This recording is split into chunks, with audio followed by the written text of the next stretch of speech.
પરિચય તમારો? પરવીનભાઈ કોલી, અખિલ ભારતીય કોળી સમાજ રાષ્ટ્રીય ઉપાધ્યક્ષ. આજે બોટાદ જિલ્લા કોળી સમાજના ઉગામેડી ગામે સ્નેહ મિલન અને સન્માન કાર્યક્રમ છે, શું છે?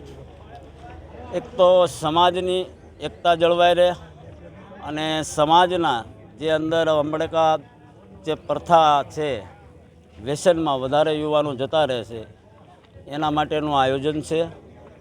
અને ખાસ કરી અને સમાજને એક આજે આ મંચ ઉપરથી નવો સંદેશ દેવા માગીએ છીએ એના માટે આયોજન કર્યું છે. કેવા પ્રકારનો સંદેશ? એક તો સમાજની જે મેં પહેલાં પણ વાત કરી કે વ્યસનોથી દૂર રહે, એક દાગીના પ્રથા જે છે એના માટેનો પ્રસ્તાવ મૂકવાના છે. અને સાથે સાથે મેન પરિચય તમારો? મારું નામ પંચાળા કેશુભાઈ ધરમસિંહભાઈ. હું બોટાદ જિલ્લા પંચાયત આરોગ્ય સમિતિનો ચેરમેન છું અને બોટાદ જિલ્લાનો કોળી સેનાનો પ્રમુખ છું. કેશુભાઈ, કોળી સમાજ દ્વારા ઉગામેડી ગામે સન્માન અને સ્નેહ મિલનનો કાર્યક્રમ છે. ખરેખર આ કાર્યક્રમની અંદર સમાજના ઉત્થાન વિશે શું આયોજન? આ એક કાર્યક્રમ સમાજને સન્માનપત્ર પણ દેવાના છે, સમાજનું સંગઠન પણ કરવાનું છે અને કુરિવાજો દૂર થાય, દાગીના પ્રથા દૂર થાય અને સમાજ સંગઠિત થાય એના માટે આ કાર્યક્રમ છે. આગેવાનો દ્વારા પણ આ ચર્ચા કરવામાં આવી છે, પણ સમાજે આ વાતને કેટલી શું ના, આનો સંદેશો સમાજમાં ઘરે ઘરે પહોંચી ગયો છે, પણ જે પ્રમાણે આપણે લિમિટેડ માણસો બોલાયા છે એ પ્રમાણે માણસો આવવાના છે. આગામી દિવસોમાં ચૂંટણીઓ પણ આવી રહી છે, તેમાં સમાજને કંઈક ને કંઈક વધારે પ્રતિનિધિત્વ મળે એ માટેની પણ એક રણનીતિ તૈયાર કરી છે, શું કહીશું?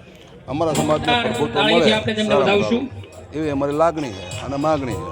ત્યારબાદ ફરીથી આપને.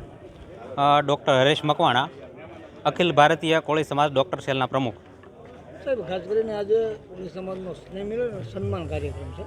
સમાજના ઉત્થાન વિશેના કેવા આયોજનો, કેવા નિર્ણયો કરાયા છે? એક જોતા આજે જે છે બોટાદ જિલ્લા સમસ્ત કોળી સમાજ, ઠાકોર સમાજ તમામનો સ્નેહ મિલન અને સન્માન સમારોહ આયોજન કરેલ છે. એમાં જિલ્લા પંચાયતના સદસ્યશ્રીઓ, તાલુકા પંચાયતના સદસ્યશ્રીઓ, નગરપાલિકાના સભ્યશ્રીઓ, તમામ સમાજના આગેવાનશ્રીઓને અમારે એકતાનું એક પ્રતીક ઊભું કરવા માટે અમે ભેગા થયા છીએ. અને એક સન્માન તરીકે સન્માન અને જે આગેવાનો છે એનું સન્માન થાય અને આગળના દિવસોમાં બધાય સંગઠિત થઈ અને સમાજ કઈ રીતે આગળ વધે એ બાબતે અમે પ્રયાસ કરશું. આમ સમાજની અંદર કુરિવાજો હોય છે, સમાજના ઉત્થાનની વાતો છે, એમાં કેવા પ્રકારના નિર્ણયો આ મિટિંગમાં કરાયા? ખાસ કરીને જેઓ સમાજમાં જે કુરિવાજો છે, વ્યસનને લગતા જે મુદ્દાઓ છે અને ખાસ કરીને કે જે લગ્નમાં જે કુરિવાજો, ખાસ કરીને જે ઘરેણાનું છે, આ છે તે છે, એ મુદ્દાઓ પર ખાસ ચર્ચા કરશું અને એ બાબતે સમાજને કઈ રીતે ઉપયોગ થઈ શકે એ મુદ્દાઓની ચર્ચા કરવામાં આવશે.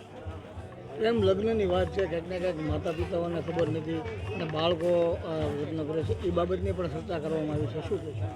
ખાસ એમાં એમ કહીએ તો જે પ્રેમ લગ્ન બાબતે અમે અગાઉ પણ જે મુદ્દો ઉઠાવ્યો હતો એ જ મુદ્દાની ફરીવાર અમે રિપીટ કરશું કે જે પ્રેમ લગ્ન જે થાય છે એમાં માતા પિતાની સહી હોય, સંમતિ હોય તો વધારે સારું રહેશે. કેમ કે કાંઈક ને કાંઈક એવી ભૂલ થતી હોય છે કે ભવિષ્યમાં જે પ્રેમ લગ્ન થાય છે એમાં પાત્રની પસંદગીમાં કંઈક ભૂલ થાય અને પાછળથી હેરાન થતા હોય છે. એ બાબતે અમે ચર્ચા કરીશું અને સમાજને એ બાબતે ધ્યાન દોરીશું. પરિચય તમારો? કિશોર વેલાણી, ગરડા શહેર કોળી સમાજ પ્રમુખ. કોળી સમાજ દ્વારા સન્માન અને સ્નેહ મિલન કાર્યક્રમ, શું કહીશું?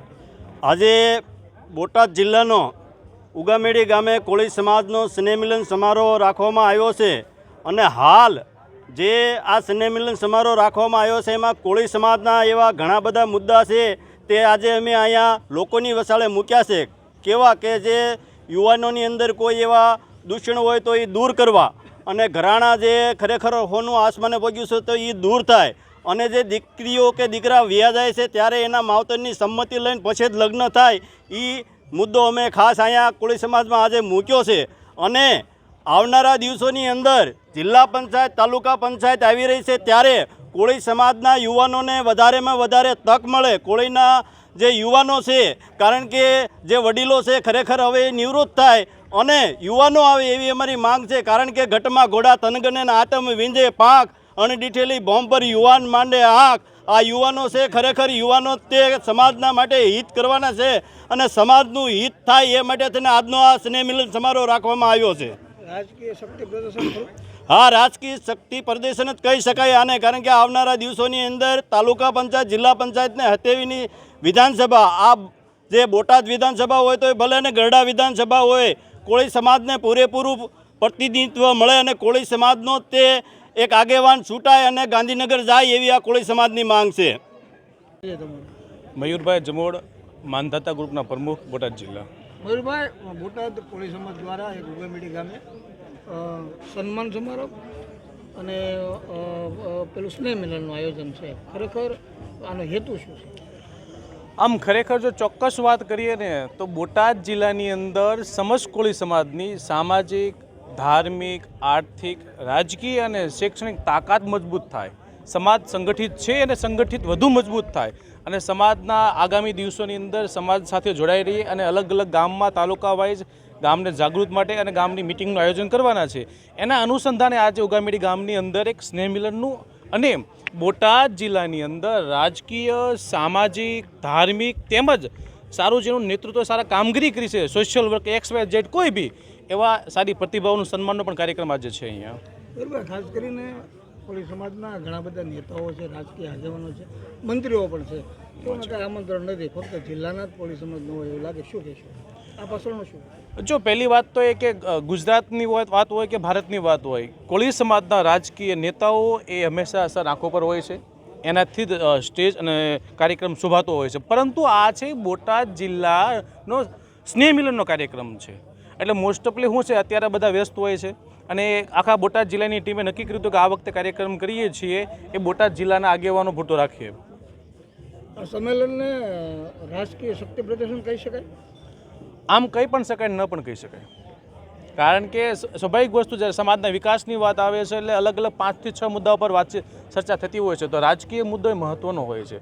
કોઈ પણ સમાજ, કોઈ પણ સંગઠન, કોઈ પણ તાકાત રાજકીય તાકાત વગર નકામું છે. એટલે કહી શકાય નો ડાઉટ ક્યાંયથી શરૂઆત થઈ ગઈ છે બોટાદ જિલ્લાની અંદર આગામી ઇલેક્શનને લગતી. ખાસ કરીને ક્યાંક ને ક્યાંક ક્યારેક આ સમાજ ઉપર અત્યાચારો પણ થતા હોય છે, ત્યારે સંગઠનો પણ ક્યાંક સામે નથી આવતા. શું કહેશો? હા, એકચ્યુઅલી એવું બને છે ઘણીવાર. જો એક વસ્તુ માનીએ છીએ કે કોઈ પણ જગ્યાએ જ્યારે અત્યાચાર થતો હોય છે એટલે આગેવાનો અને સંગઠનને આગળ આવવું જ જોઈએ, પરંતુ એ અત્યાચાર હકીકત એનું મૂળ શું છે એ જાણવું જરૂરી છે અને એ જાણ્યા બાદ આપણે એનું થતું હોય તો એનું સમાધાન કરવું જરૂરી છે. એક વસ્તુ સમજો, કોઈ પણ ઘટના, કોઈ પણ આયોજન હોય છે, કોઈ પણ કંઈક પ્રોબ્લેમ થયો છે તો એનું સોલ્યુશન સમાધાન હોય છે. તો સંગઠન અને સંગઠનના આગેવાનો આ સમાધાનને માનતા હોય છે એટલે બને ત્યાં સુધી સોલ્યુશન લાવવાનું પ્લાનિંગ કરતા હોય છે.